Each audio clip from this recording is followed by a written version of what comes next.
성경 말씀 보십니다. 에베소서 6장 2절로 3절 다 함께 읽도록 합니다. 시작. 내 아버지와 어머니를 공경하라. 이것은 약속 있는 첫 계명이니 이로써 네가 잘 되고 땅에서 장수하리라. 할렐루야. 우리 인사하십니다. 반갑습니다. 보고 싶었습니다. 아유, 오늘따라 왜 이렇게 예쁘신가요?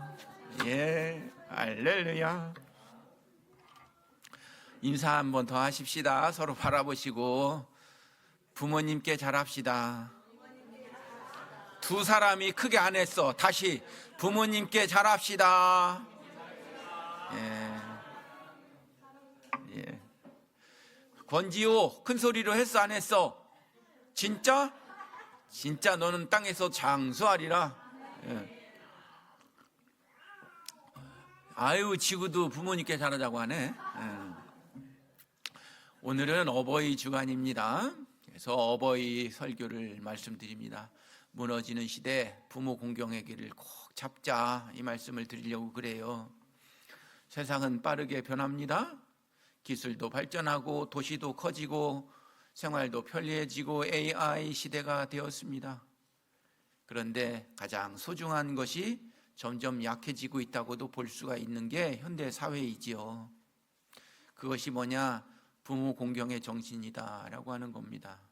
오늘 한국 사회는 경제적으로 성장했고 그렇지만 물질적인 풍요가 있지만 부모와 자녀가 함께 밥 먹는 시간은 줄어드는 시대입니다. 연락은 쉬워졌지만은 마음은 멀어지지는 않았을까요? 평균 수명은 길어졌지만 함께 하는 시간은 오히려 더 짧아지지는 않았나요? 살아계실 때 찾아뵙지 못하고 떠나신 뒤 후회하는 시대를 우리는 살고 있어요. 성경은 오래전부터 우리에게 분명히 말씀합니다. 시작. 내 부모를 공경하라. 이거는 비단 옛날 얘기가 아니라 유교주의 문화의 산물이 아니고 하나님께서도 말씀하신 성경 말씀이에요. 뭐라고요? 내 부모 공경하라는 거예요.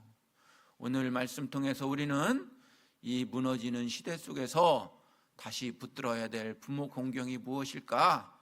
서로 오늘 아침 은혜를 나누는 시간 되시기를 축원합니다. 첫 번째입니다. 시작.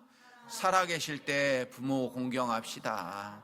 출애굽기 20장 12절에 이렇게 말씀합니다. 네 부모를 공경해라. 그리하면 네 하나님 여호와가 내게 준 땅에서 네 생명이 길리라 말씀하십니다. 에베소서 6장 2절과 3절 오늘 본문 말씀에도 말씀하죠. 다시 한번 읽어봐요. 시작.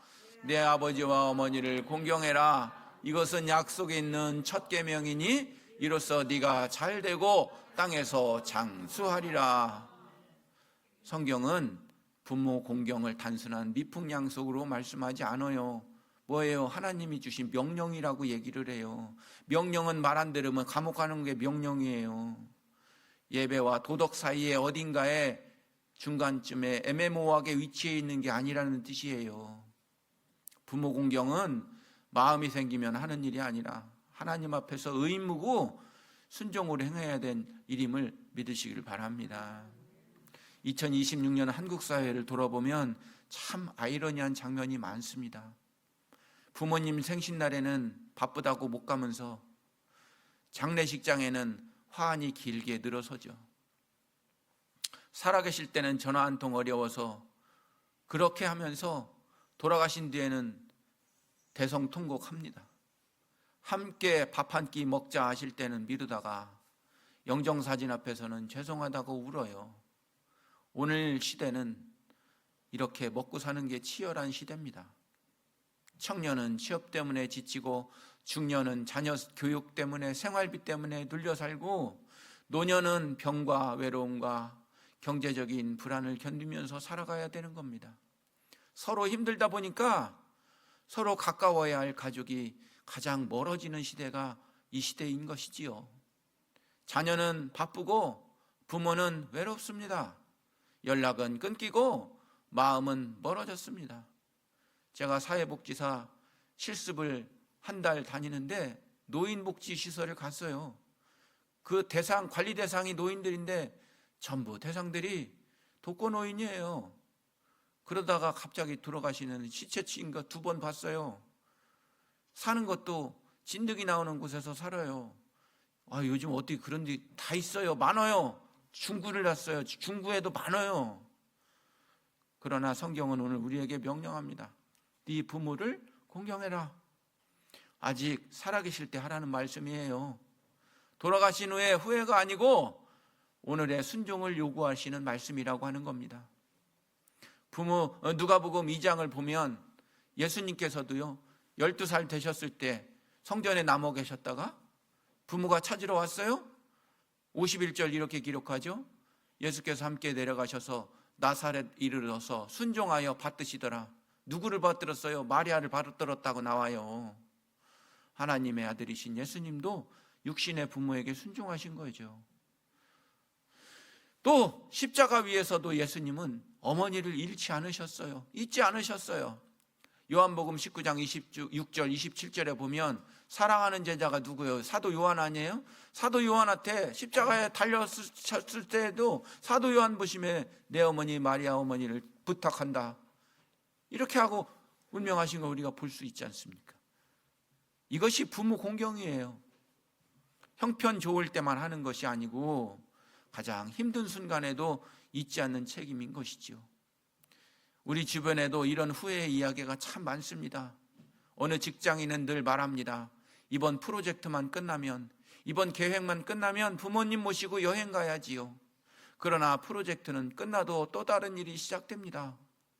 시간이 지나서 아버지가 갑자기 병원에 입원하셨고 결국 함께 가기로 한 여행은 영정사진 앞에서의 약속이 되는 겁니다. 그는 말합니다. 돈은 모았는데 시간이 사라졌습니다. 또 어떤 자녀는 매달 꼬박꼬박 용돈 드렸습니다. 몇 달 동안 얼굴 한번 못 보여드렸지만 용돈은 꼬박꼬박 보내드렸습니다. 어느 날 어머니가 조용히 하신 말씀이 마음을 떠올립니다. 얘야, 돈은 고맙다. 그런데 네 얼굴이 더 보고 싶다.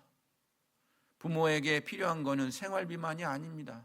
관계고요, 존재의 확인이고요, 자녀의 관심과 온기라고 하는 것이죠. 그래서 오늘 우리는 기억해야 합니다. 시작! 부모 공경은 제사 비용이 아닙니다. 생전의 관심입니다. 비싼 선물 아닙니다. 시간입니다. 거창한 행사가 아닙니다. 갈비 안 뜯어도 돼요. 한 통에 전하고요, 찾아가는 발걸음이고요, 함께 먹는 밥 한 끼예요. 부모님은 늘 같은 모습으로 계실 것 같지만 그렇지 않습니다. 어느 날 갑자기 걸음이 느려지시고 귀가 어두워지시고 기억이 흐려지시고 알아보지도 못하실 때가 오는 거예요. 그리고 어버이날 꽃 드리고 싶어도 안 계셔. 이제 예전에는 우리 손을 잡아주시던 분이 이제는 우리의 부축을 기다리시고 세월은 흘러서 조용히 흘러가는 거예요. 그러므로 나중에라는 말이 가장 위험한 거예요.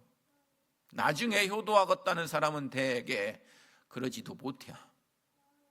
나중에 찾아뵙겠다는 사람은 대개 장례식장 속으로, 나중에 사랑한다 말하는 사람은 대개 말할 대상을 잃고 마는 것이지요. 전도서 3장 1절은 말합니다. 범사에 기한이 있고 천하만사가 다 때가 있어, 이렇게 얘기하고 있어요. 부모를 공경할 때도 때가 있습니다. 아무리 몸이 안 좋으셔도 오늘이 그나마 건강하실 때입니다. 지금 전화 받으실 때입니다. 지금 식탁에 앉으실 수 있을 때입니다. 지금 기억하실 때입니다. 지금 이름을 불러주실 때입니다. 오늘 어버이 주일에 하나님께서 우리에게 요구하시는 결단은 거창하지 않습니다.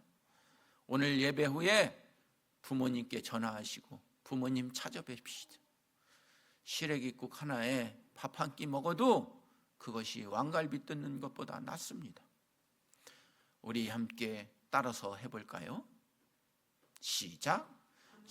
감사합니다. 사랑합니다. 죄송합니다. 이 세 마디를 미루지 마십시오. 혹 부모님이 이미 하나님 품에 가신 분들도 계실 겁니다. 그분들은 후회 속에 머물지 마시고 남은 세대에게 같은 사랑을 흘려보내십시오. 자녀에게 보여주십시오. 노인을 존중하고 어른을 귀히 여기고 가족을 소중히 여기는 삶으로 이어가시기를 바랍니다. 사랑하는 여러분, 관 속의 꽃은 아름다울 수 있습니다. 그러나 그 부모님은 그 꽃향기를 맡지 못합니다. 장례식장의 눈물은 뜨거울 수 있습니다. 그러나 부모님은 그 눈물을 감각하지 못합니다. 살아계실 때 드리는 밥 한 끼, 손 한 번 잡아드리는 일, 짧은 전화 한 통, 따뜻한 미소 하나가 하나님 보시기에 더 큰 효도입니다. 그러므로 기억하십시오. 시작. 관 속의 꽃보다 식탁 위에 밥 한 끼가 더 효도입니다. 오늘 살아계실 때 공경하십시오. 지금이 가장 빠른 때이는 걸 믿으시길 바랍니다. 두 번째, 부모 돌봄은 절대 짐이 아닙니다. 디모데전서 5장 4절에 말씀합니다. 다 함께 읽어봐요. 시작. 만일 어떤 과부에게 자녀나 손자들이 있거든 그들로 먼저 자기 집에서 효를 행하여 부모에게 보답하기를 배우게 하라. 이것이 하나님 앞에 받으실 만한 것이니라. 또 8절에는 아주 더 강력하게 선언하고 있죠. 시작. 누구든지 자기 친족, 특히 자기 가족을 돌보지 아니하면 믿음을 배반한 자요 불신자보다 더 악한 놈이니라. 이 말씀을 오늘 시대를 향한 하나님의 아주 준엄한 음성인 겁니다. 여러분, 부모 돌봄은 선택 과목이 아니라 필수 과목이에요. 여유가 있을 때만 하는 선행도 아니고 믿음의 본질과 연결된 삶의 책임이라고 하는 것입니다. 교회에 열심히 출석하면서 부모를 외면한다고 하면 하나님은 그 신앙을 받지 않으십니다. 2026년도 한국 사회는 이미 초고령 사회에 들어섰습니다.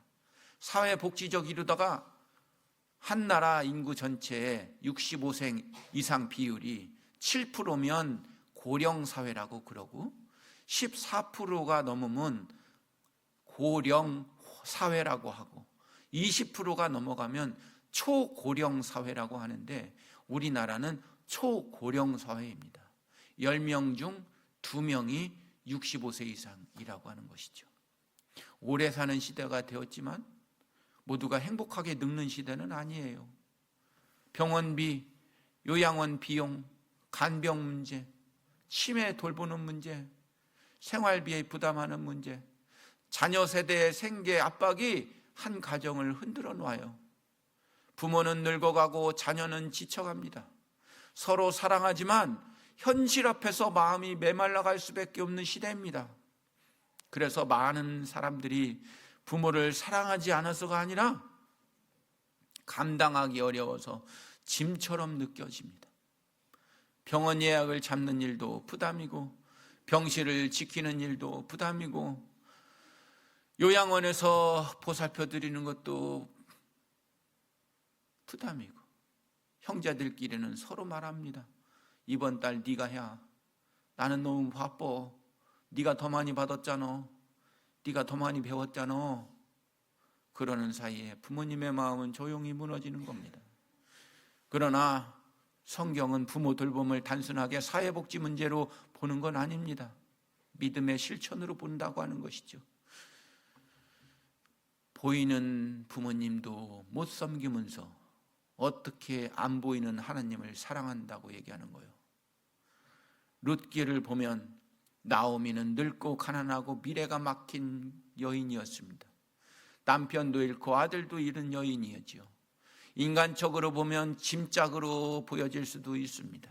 그러나 룻은 시어머니 나오미를 떠나지 않습니다. 룻기 1장 16절에 고백합니다. 어머니께서 가는 곳에 나도 가고 어머니께서 머무는 곳에서도 나무도 머물고 어머니 백성이 내 백성이 되고 어머니가 믿는 하나님이 내 하나님이 될 것이고 어머님이 돌아가셔서 묻히는 곳 옆에 내가 묻힐 것이요. 룻은 계산하지 않습니다. 손해를 따지지도 않습니다. 사랑으로 붙든 겁니다. 창세기 45장을 보면 요셉도 자신을 팔아버린 형제들을 만나지 않습니까? 충분히 복수할 수 있었고 충분히 폴리티컬 파워를 갖고 있었습니다. 그러나 그는 늙은 아버지 야곱을 먼저 생각합니다. 그 아버지 야곱을 생각하니 형제들이 복수할 수가 없었던 겁니다. 아버지를 애굽으로 모셔와서 돌봅니다. 요셉은 권력을 자기 성공에 쓰지 않고 부모 섬김에 썼습니다. 높아졌을 때 부모를 잊지 않는 사람, 그것이 믿음의 사람인 것이지요. 오늘 우리 사회는 부모를 시설에 맡기면 끝났다고 생각하기 쉽습니다. 물론 전문 돌봄이 필요한 시대입니다. 요양병원, 요양원 자체가 잘못된 게 아니에요. 문제는 맡긴 뒤에 마음까지 떠나는 겁니다. 비용만 내고 책임을 다했다고 여기는 태도입니다. 부모가 필요한 것은 침대와 양만이 아닙니다. 얼굴입니다. 목소리입니다. 손을 잡아주는 온기입니다. 어느 요양원 원장이 이런 말을 했다고 그럽니다. 어르신들이 가장 자주 하는 말은 집에 가고 싶다보다 자식 얼굴 한번 더 보고 싶답니다. 이게 현실이요. 몸은 보호받아도 마음은 버려질 수 없는 것이지요. 또 어떤 어머니는 자녀에게 말합니다. 돈은 충분하다. 와서 30분만 앉아갈 수 있으면 얼마나 좋겠니? 이 한마디가 시대의 슬픔입니다. 경제적 지원은 하되 정서적인 돌봄은 놓치고 있지 않냐라고 하는 것이지요. 그래서 오늘 우리는 꼭 기억하십시오. 부모 돌봄은 형제끼리 미루지 마십시오. 서로 계산하다 보면 사랑이 사라지고 누가 더 했는지 따지다 보면 부모 남는 시간은 다 지나갑니다. 공평도 중요합니다. 사랑은 계산서대로 움직이지 않는 거예요. 경제적인 지원뿐만 아니라 정성과 사랑을 그것으로 돌보는 여러분 되시기를 부탁을 드립니다. 그리고 교회는 부모를 모신 자녀들을 격려해야 됩니다.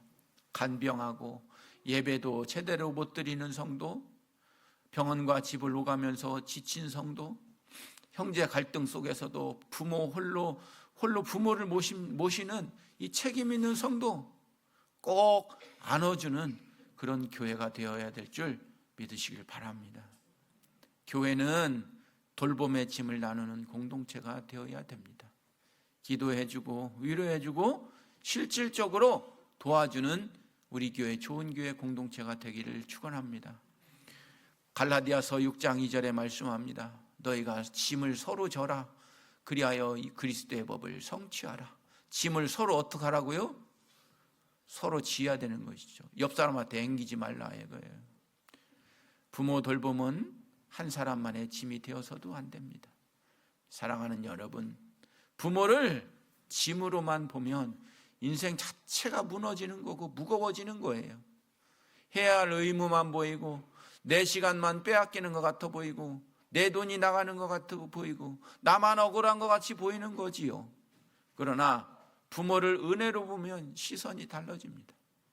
나를 키워준 손길이 보이고 나를 기다려준 세월이 보이고 지금 섬길 기회를 주신 하나님이 보이는 거지요. 언젠가 우리도 늙어요. 우리도 누군가의 도움이 필요할 날이 옵니다. 오늘 우리가 부모를 대하는 태도는 내일 자녀 세대가 노인을 대하는 교과서가 되는 겁니다. 그러므로 여러분 기억하십시오. 다 함께 따라합니다. 시작. 부모를 짐으로 보면 당신도 미래의 짐이요.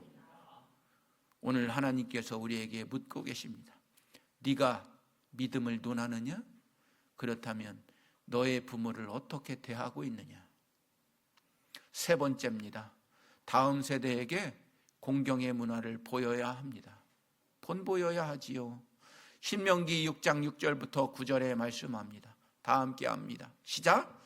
오늘 내가 내게 명하는 이 말씀을 너는 마음에 새기고 내 자녀에게 부지런히 가르치고 집에 있을 때든지 길을 갈 때든지 누워 있을 때든지 일어날 때든지 이 말씀을 강론할 것이고 너는 또 그것을 내 손에 메어 기호를 삼으며 내 미간에 붙여 표로 삼고 또 내 집 문설주와 바깥문에 기록할지니라.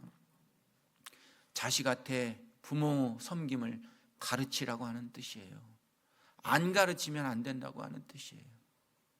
혹시 여러분 자녀가 손자 손녀가 여러분에게 효도한다고 용돈 주거나 식사한다고 할 때 아유 아니요 너희들이나 잘 살아, 아니야 엄마 아빠는 아무것도 괜찮다 그러지 마셔. 그럴 때마다 꼭 받으셔야 돼요. 왜냐? 효도도 손바닥이 마주쳐야 효도하는 거예요. 밑에 자식들은 부모님한테 잘하려고 하는데 아무것도 필요 없다 그러면 그 사람들 효도하는 걸 못하게 만드는 거예요. 오히려 더 요구하세요. 아유 오늘은 시래기국이나 내일은 삼계탕을 끓여 올려라. 그래야 부모 가르치는 거고요. 저는 새 애들한테 개인적으로 말씀드립니다. 중학교쯤 때부터 한 달에 얼마씩 용돈을 줍니다. 용돈을 주는데 그 용돈에 10분의 1에 해당하는 금액 할머니 박하사탕 사갖고 와. 나는 그렇게 가르쳤어요. 분명히 나는 그렇게 가르쳤습니다. 초반전에는 아유 그럼 110원을 주세요 그러더라고. 아유 우리 엄마 아빠 너무 쫀쫀하시네. 주려면 쿨하게 다 주세요. 처음엔 그럽디다. 110원을 줘? 그럼 너는 11원을 할머니 갖다 줘야 돼. 200원 줄까? 너 20원 갖고 와. 그럼 난 이렇게 가르쳤어요. 그러니까 여러분 어버이날 때 계좌에 입금이 됩니다. 사랑하는 여러분, 효도는 아빠 엄마는 아무것도 필요 없다 이렇게 하는 게 아니라 가르쳐야 되는 거예요. 가르쳐야 되는 거예요. 잠언 22장 6절도 말씀합니다. 마땅히 행할 길을 아이에게 가르쳐라. 그러면 늙어서도 그것을 떠나지 아니하리라. 아무것도 필요 없어 하지마 하면 안 하는 게 정상인 줄 알아. 무엇을 공부시키냐보다 어떻게 살게 하느냐가 더 중요한 겁니다. 하나님은 부모에게 자녀를 학교에만 맡기지 말고 집에서도 가르치라고 말하고 있습니다. 식탁에서, 길에서, 일상 속에서 삶으로 보여주며 가르치라고 하고 있는 것이지요. 2026년 한국 사회를 보면 이 말씀이 더욱 절실하게 다가옵니다. 오늘 아이들은 부모와 식사하는 시간보다 학원과 스마트폰과 함께 보내는 시간이 더 많습니다. 부모의 얼굴보다 학원과 미디어 화면을 더 오래 바라봅니다. 한 가족이 한 공간에 있어도 각자 다른 세계 속에서 접속해 살고 있습니다. 식탁은 있으나 대화가 없고 집은 있으나 공동체가 없어요. 예전에는 가정에서 자연스럽게 배우던 존댓말, 감사의 표현, 어른에 대한 예절, 함께 밥 먹는 문화, 기도하는 습관, 예배의 질서가 점점 사라지고 있습니다. 부모는 자녀에게 좋은 학원은 찾아주지만 좋은 인격을 보여주는 일에는 지쳐 있습니다. 성적은 챙기지만 성품은 놓치고 스펙은 세우지만 정신적 뿌리는 약해지고 있어요. 그러나 성경은 분명히 말합니다. 부모 공경은 한 세대에서 끝나는 일이 아닙니다. 자녀가 보고 배우는 문화입니다. 오늘 자녀가 부모에게 하는 태도는 내일 손주가 우리에게 할 태도입니다. 지금 우리가 심는 것이 미래의 가정의 분위기가 된다고 하는 것이지요. 사무엘상 2장을 보면 엘리 제사장 보십시오. 제사장임에도 불구하고 무너진 가정 아닙니까? 엘리의 아들들은 하나님 멸시하고 백성을 업신여겼습니다. 엘리는 책망은 했지만 바로 세우지는 못했어요. 그 결과 가정에 무너지고 공동체가 흔들리고 자식까지 잃게 되는 징벌을 받게 되는 것이죠. 오늘 한국 사회의 많은 문제가 결국 가정에서 비롯됩니다.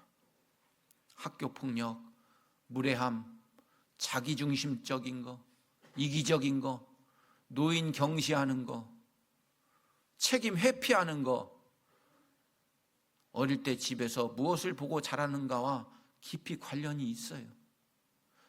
어느 집에서는 아이가 할아버지가 말씀하실 때 부모가 눈을 맞추면서 공손히 듣는 모습을 봅니다. 그러면 아이도 자연스럽게 그걸 배웁니다. 또 다른 집에서는 할머니 할아버지의 전화를 귀찮아해서 나중에요, 바빠요, 얼른 끊어요 라고 끊어버리는 모습 봅니다. 그 아이는 그걸 보고 여러분에게 똑같이 할 겁니다. 아이는 말보다 장면을 기억합니다. 결국 자녀 교육은 훈계보다 그 자녀는 본받고 관찰을 통해 배우는 거죠. 가정예배에서 감사교육을 꼭 시키십시오.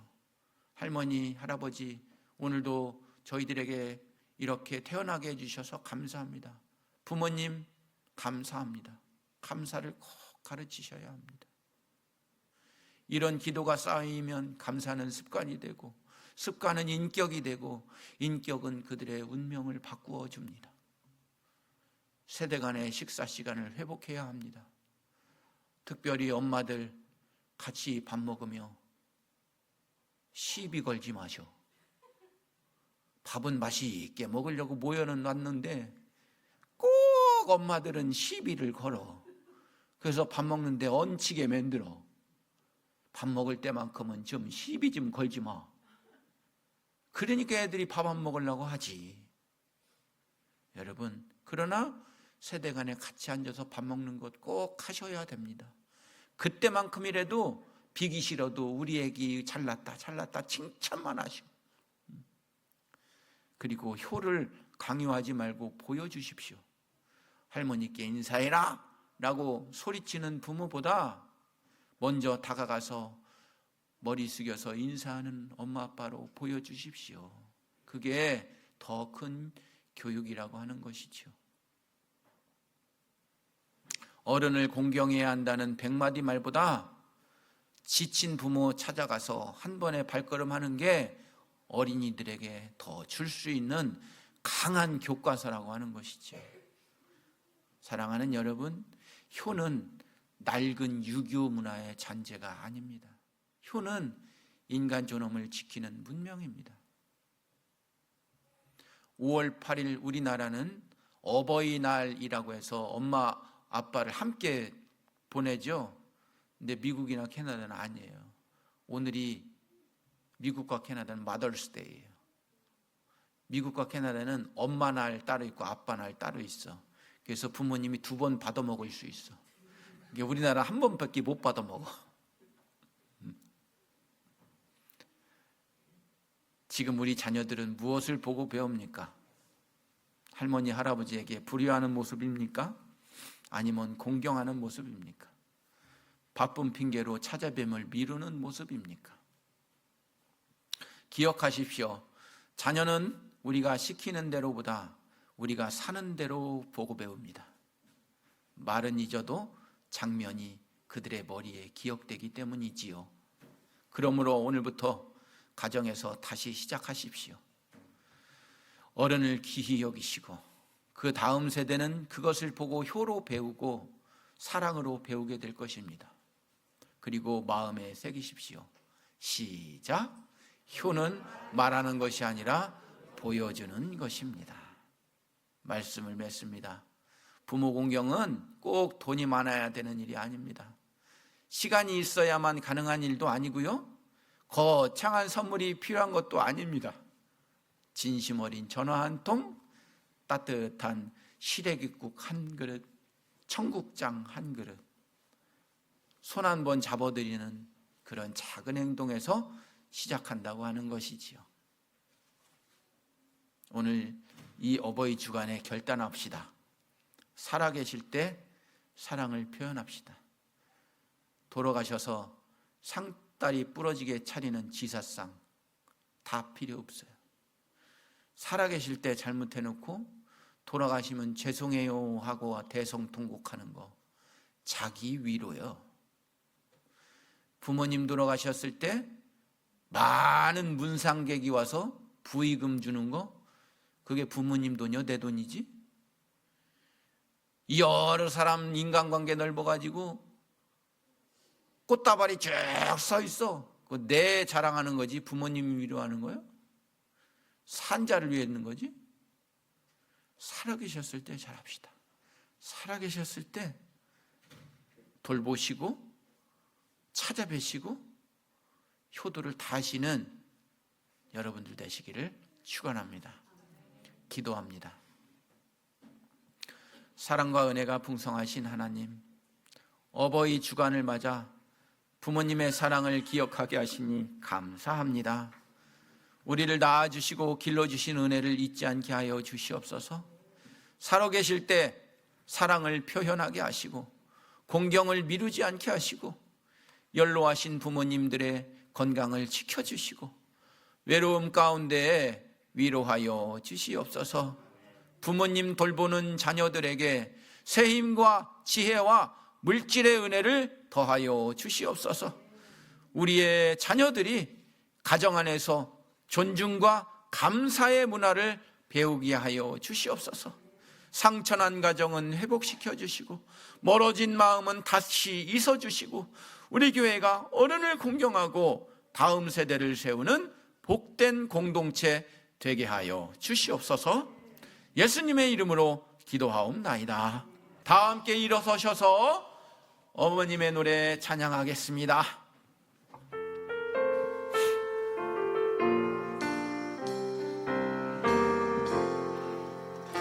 나 실제 괴로움 다 잊으신 느리게 기르실 제 밤낮으로 애쓰는 마음 진짜 이 마른 자리 가라앉히시며 손날이 다 닳도록 고생하시네.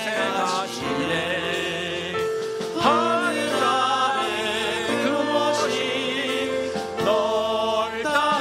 넓다리요 어버이의 이세는 가히 나 실제 괴로움 나 실제 괴로움 다 잊으시고 기르실 제 밤낮으로 애쓰는 마음 진짜 이 마른 자리 가라앉히시며 손날이 다 닳도록 고생하시네.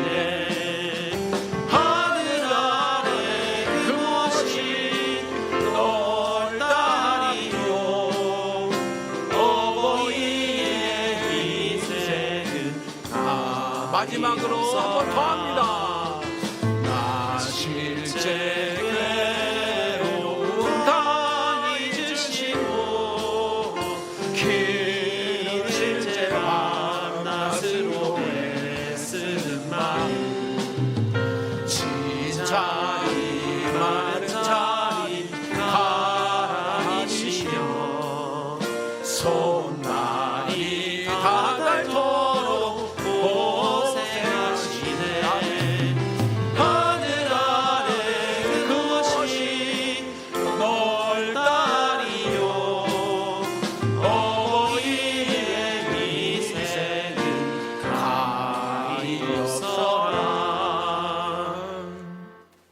이제는 우리 주 예수 그리스도의 은혜와 하나님 아버지의 크신 사랑하심과 성령님의 감화 감동 위로 교통하심이 부모님의 은혜를 기억하며 살아계실 때 사랑하고 공경하기를 결단하는 우리 교회의 성도님들의 머리 위에 부모를 돌보는 가정 위에 다음 세대에게 믿음과 효의 본을 보이려는 모든 가정 위에 이제로부터 영원토록 함께 하시기를 간절히 축원하옵나이다.